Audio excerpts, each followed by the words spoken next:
Hello fellow gamers, my name is Patrick and welcome back to Pat's Gaming Adventures.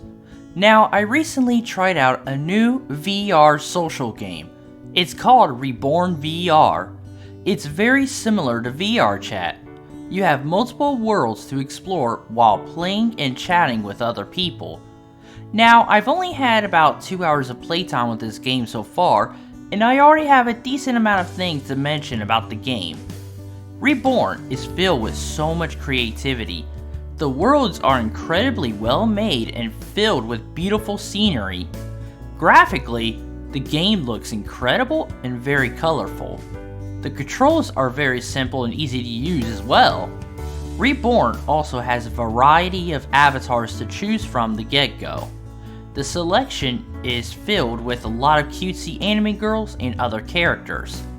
Even some from video games and shows that we all know and love, like Lumine from Genshin Impact, Haruhi from the Haruhi Suzumiya series, Miku Hatsune, SpongeBob, even Morty from Rick and Morty. Now this game is still pretty new, so it has its issues. Unfortunately, I will say there's quite a few. A lot of the worlds may be big and beautiful, but they are completely empty and there's nothing to do in them. There's nobody around to talk to, and there's also nothing to interact with. And the size of them is also pretty bad when you can't even run around. There's no running feature. You move very slowly, which makes you want to get out of the world sooner.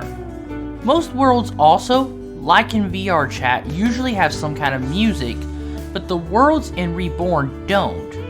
And the small few that do, the music ends after just like 5 to 10 seconds and doesn't play again until you re-enter the world. Another issue with these worlds is that a lot of objects are also missing hitboxes and you can go right through them. The only world I found that is somewhat enjoyable is this Pokemon world. You are able to grab Pokeballs and catch Pokemon, but this can get pretty tedious considering how slow your character is.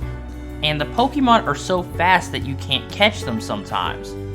And sometimes the Pokemon, more specifically the smaller ones, are impossible to catch due to another issue. You can't look down that far. You can't even look down to see your feet. How would I know if I'm gonna trip over something?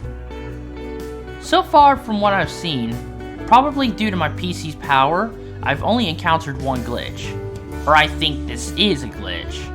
There is a world that has a few levels for you to go through, and one of these levels has low gravity. The glitch is that after leaving this area, even when going to a different world, the effects of the low gravity jumps doesn't go away. Honestly, this is kinda cool and helpful trying to get around some of the bigger worlds. But in smaller worlds like the supermarket, it can get a little annoying since you'll get stuck on the ceiling and you'll have to wait a few seconds each time for you to drop back down. Now there are a few things I think the devs should add to the game to make it better, like a search bar for the worlds and also for people in the game so you can make friends more better, and also a running feature. Like I said earlier, this game is still new, and the devs are working very hard to get this game going. They provide consistent updates about the game in their Discord server. If you'd like to try out the game yourselves, I'll leave a link to the game in the description down below, along with an invite link to the Discord server for the game. Alright, this is where our adventure ends today. Thank you so much for watching, everybody. If you enjoyed it, please hit that like button and subscribe to the channel for more gaming related content. Thanks again, and I'll see y'all in the next adventure. Goodbye, everyone.